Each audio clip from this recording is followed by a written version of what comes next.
1. The moment the world fell silent, Pope Francis has passed away. He left in silence, yet it was this very departure that brought the world to tears.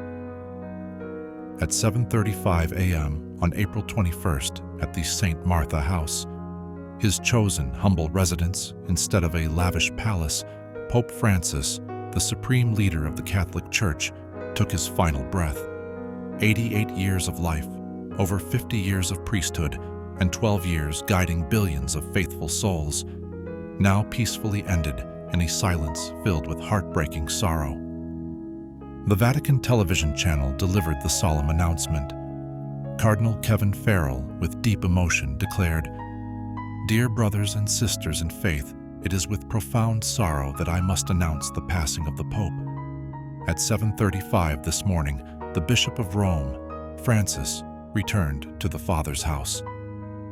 Those words echoed like a bell, awakening every heart turned to God. Instantly, news spread across every global media outlet. The world seemed to hold its breath. People broke into tears. Tens of thousands, Catholics and non-believers alike, flooded St. Peter's Square, holding candles, shedding tears, and whispering prayers from the depths of their souls. There are moments when no music or words are needed, because the silence that cloaked the Vatican that day was the most complete, sorrowful hymn of all. That same day, the Holy See issued a solemn declaration. His entire life was devoted to serving God and the Church. He taught us to live the values of the gospel with fidelity, courage, and charity, especially toward the poorest and most marginalized. With endless gratitude for his example, a true disciple of Jesus, we commend the soul of Pope Francis to the infinite love of the triune God. No one can forget the image of the Pope, with his gentle smile and hand raised in blessing, riding in the Pope-mobile among thousands. Yet now, that very vehicle, just the morning before, carried him through the square one last time, as thousands unknowingly waved a final farewell. The funeral and solemn rites. Traditionally, the Pope's funeral is held 4 to 6 days after death in St. Peter's Square, where many of his homilies once echoed across Europe. His body will lie in state at St. Peter's Basilica, allowing the faithful to visit, pray, and say goodbye. A 9-day mourning period begins, each day marked by hymns, prayers, and bells, sending off a devoted disciple of Christ to his eternal home. What moves many to tears is this. Pope Francis once said he did not wish to be buried in the grand crypt beneath St. Peter's Basilica like many predecessors. Instead, he chose a humbler place, the Basilica of St. Mary Major in Rome, and requested a plain wooden coffin, unadorned, unmarked, and ungilded. Once again, just like his entire life, he chose what few would choose, and that is what earned the world's reverence. This is not merely the death of a pope. It is the homecoming of a father, a friend, a living testament of the gospel. And though the world had braced for this moment, given his fragile health, no preparation could stop the tears when the truth struck. Pope Francis had passed away, but the love, the legacy, and the light he left behind will never die. 2. The life of a chosen one. When God wants to change the world, he does not send an army, he sends a person, and sometimes that person is a child born into an unremarkable family in a place no one expects. Pope Francis, born Jorge Mario Bergoglio, was born on December 17, 1936, in Buenos Aires, Argentina, during a time of global upheaval. He was the eldest of 5 children in a family of Italian immigrants. His father was an accountant for the railway, and his mother a diligent homemaker who quietly raised their children. A family that was not prominent, a life that seemed ordinary. But God does not call the qualified, he qualifies the called.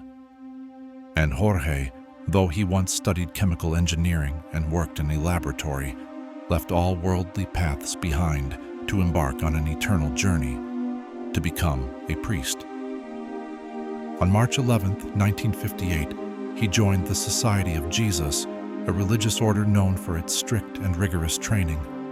There, he was molded in prayer, service, and scholarship. He taught literature and psychology at seminaries, studied philosophy and theology with a single goal: to serve God and love humanity. In 1969, Jorge was ordained a priest and officially became a man of God. From priest to leader, a predestined path. From his early years as a priest, he was known for his simplicity, compassion for the poor, and especially his leadership through service. He did not sit on a high throne, but often visited the slums, shared meals with the homeless, and prayed with the despairing. In 1973, at just 36, he was appointed provincial superior of the Jesuits in Argentina, a challenging role amid political and social turmoil. But he continued walking steadfastly in faith. By 1998, he had become the Archbishop of Buenos Aires, the highest spiritual leader of Argentina's capital. Only 3 years later, in 2001, Pope John Paul II elevated him to cardinal. And from that moment, the fire of Francis began to burn within the Church, not through lofty speeches, but through quiet acts of profound power. He refused all celebration banquets, urging believers to donate to the poor instead of coming to Rome. While many dignitaries chose ornate vestments, he reused the robe left by his predecessor. "My people are poor, and I am one of them," he once said. That was not a slogan. It was how he lived and how he died, a life that was never his own. Francis did not seek power. He did not seek fame, but God sought him, and through every step of service, every hand held in pain, every tear-soaked sermon, the world came to recognize this was a man chosen by God.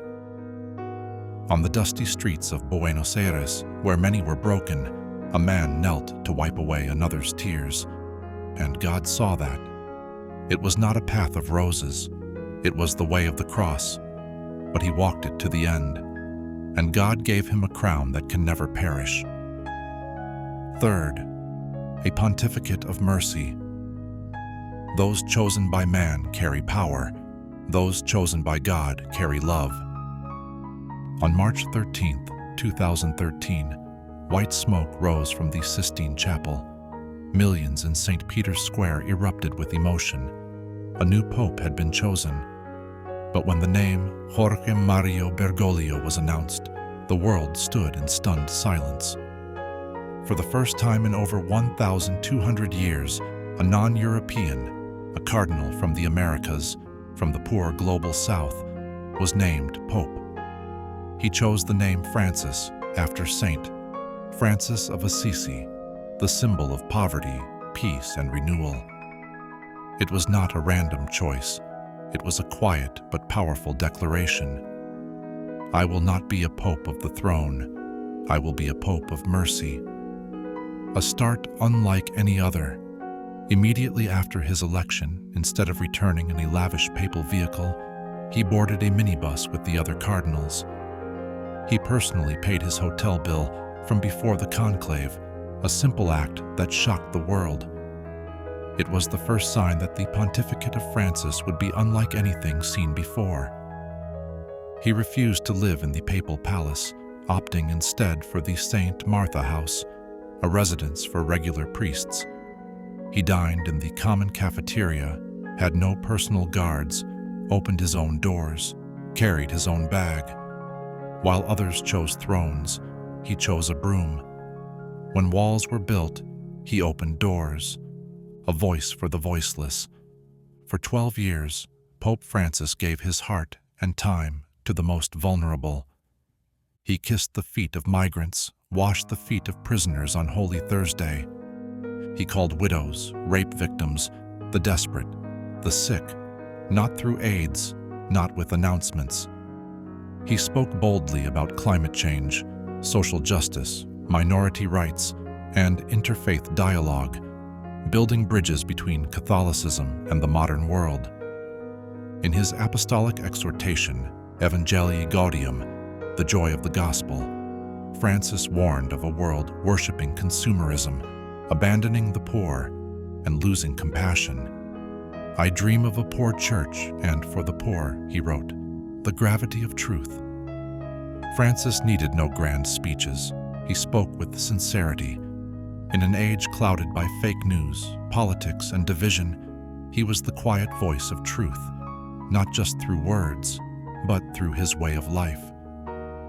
"If a gay person seeks God and has goodwill, who am I to judge?" That famous quote not only shook the Vatican, but opened hope for millions who had been excluded. Francis did not dismantle doctrine. He opened hearts. He didn't change the law. He changed perspective.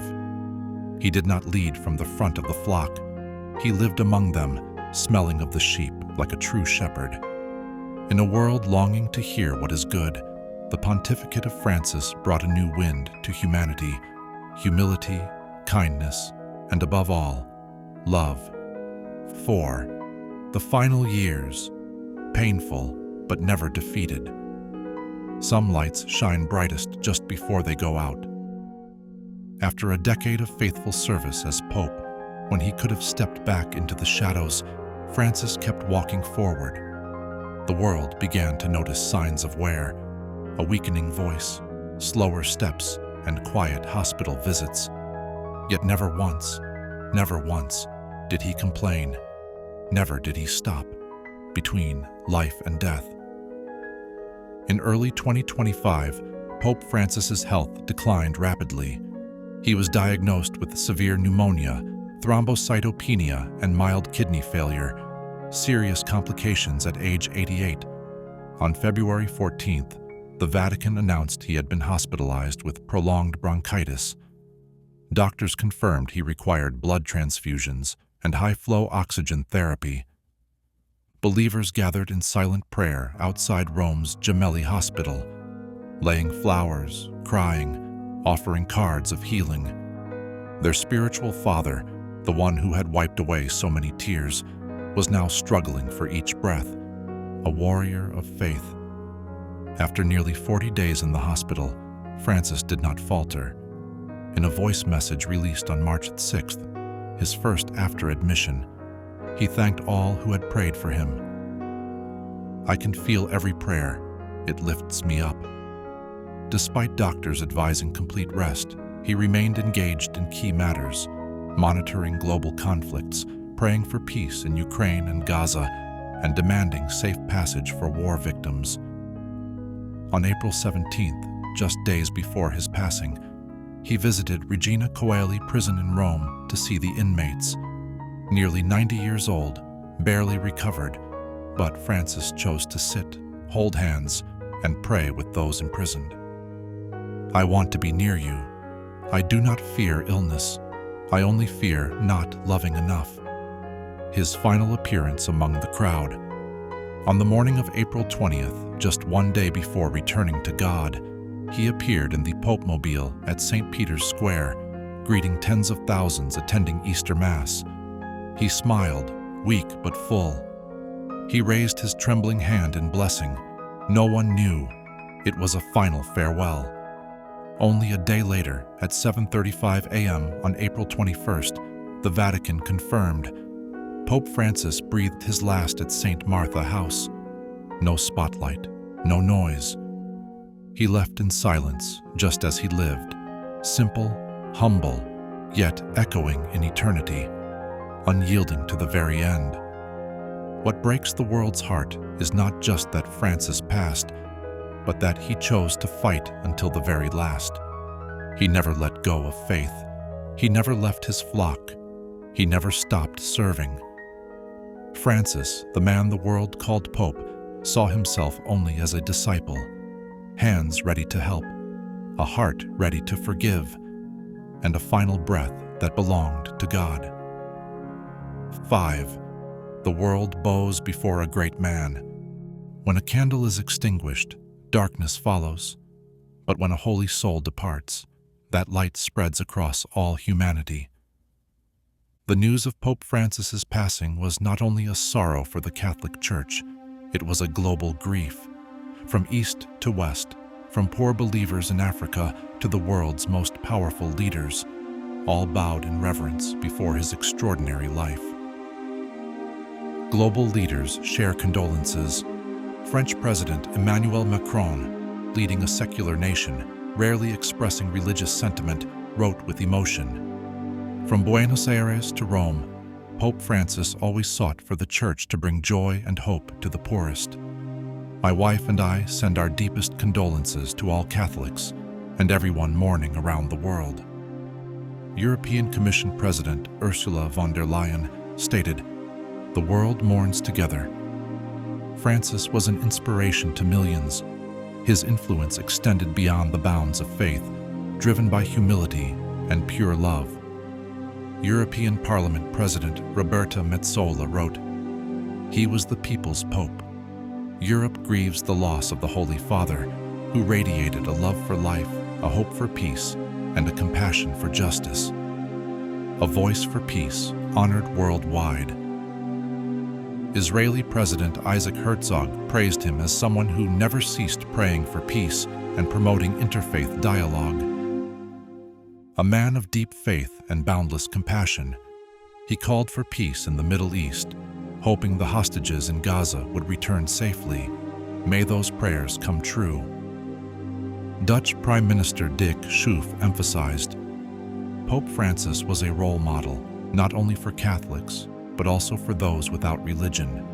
He lived simply, acted for the community, and fought for justice.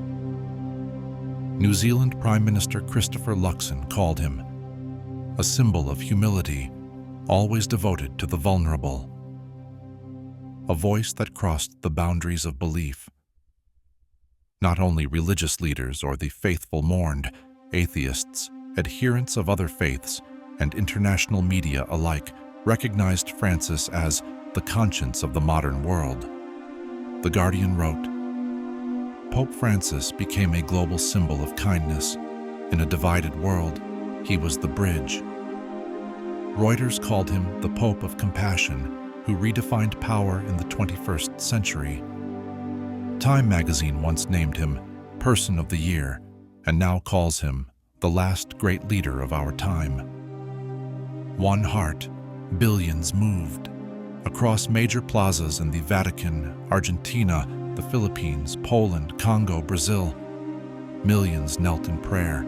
White flowers lined the streets. Candlelight pierced the dark night. Tear-filled eyes stayed glued to screens. No soundtrack needed. The silence of people crying over someone they'd never met, but loved like a father, was the most sacred hymn of all. Francis was not just the Pope of the Catholic Church, he was the Pope of the world. And the world, if only for a rare moment, bowed together before a great man. 6. A living legacy, the flame that never dies. A person may leave, but what they leave behind will live forever in the hearts that know how to love. Pope Francis left no castles, no monuments, no political power or earthly wealth. What he left behind was invisible, but immortal. Mercy, the one who brought the Church back to the gospel. Throughout his pontificate, Francis never sought to make the Church greater. He sought to make it kinder. He did not build new walls. He dismantled barriers. He did not speak endlessly of laws. He lived the gospel spirit. A church that does not weep with the suffering is a church that has lost its heart. That sentence made millions of clergy, religious and lay believers around the world reflect on themselves. He invited the church to step outside the sanctuary and into real life, to touch human pain. He said, "A shepherd must smell like the sheep, live among those he shepherds." Faith in action and living mercy.